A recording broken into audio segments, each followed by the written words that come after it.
All right, everybody, this is hashtag Detail in the Shadow. Back with another video. Want to talk about a really famous film stock that was just announced by Kodak that will be rolling again. It is the Kodak Ektachrome. I was lucky enough about 5 or 6 years ago to come across some Ektachrome E100S and some 100GX color positive. It's developed in the E6 chemistry.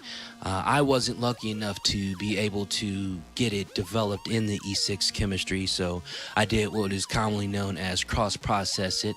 I took it to a local CVS to have it developed, and it took a bit of convincing. Actually took a whole week of convincing for them to actually do it, because they were worried that it was going to ruin their chemistry, it was going to ruin their machine.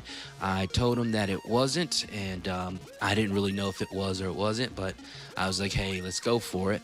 I took the images with my Fed 5C Russian Soviet rangefinder that I got off eBay.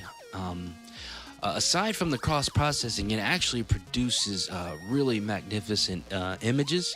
Hopefully I can get a hold of some, and either get some E6 chemistry myself, or send it off and get it properly developed. But this one, I didn't mind cross-processing it because it was 10 years expired, so it really wasn't going to produce those magnificent images that you see on the internet. A little bit of trivia: Ekta versus Kodak. Kodachrome versus Ektachrome.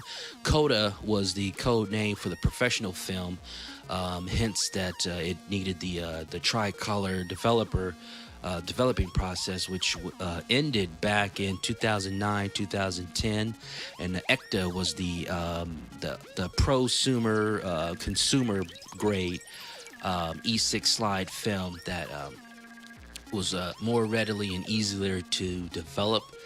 As you see, the 100S and the 100GX does have different properties. One is way more saturated than the other.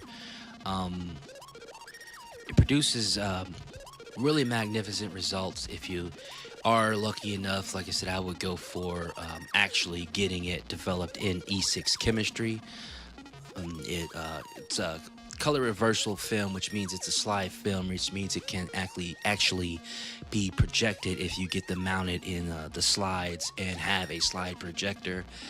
But just as far as you can get, they're still easily scanned with a negative scanner, because all negative scanners have the option to be able to scan slides and positive images.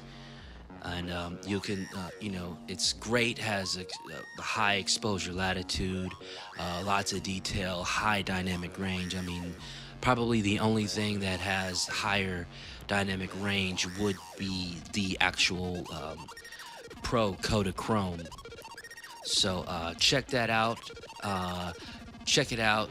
See if you can get a hold of some, and see if you can actually get it developed in actual E6 chemistry, because I personally believe that if you buy some brand new, it's worth it to get it actually processed the way it's supposed to be, instead of getting it cross-processed. If you were looking to get it cross-processed, I would buy some off eBay that was expired.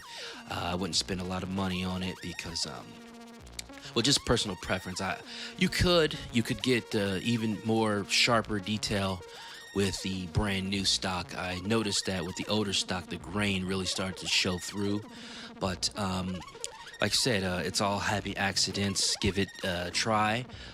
Tell a friend about the new Ektachrome. Tell a friend about this channel.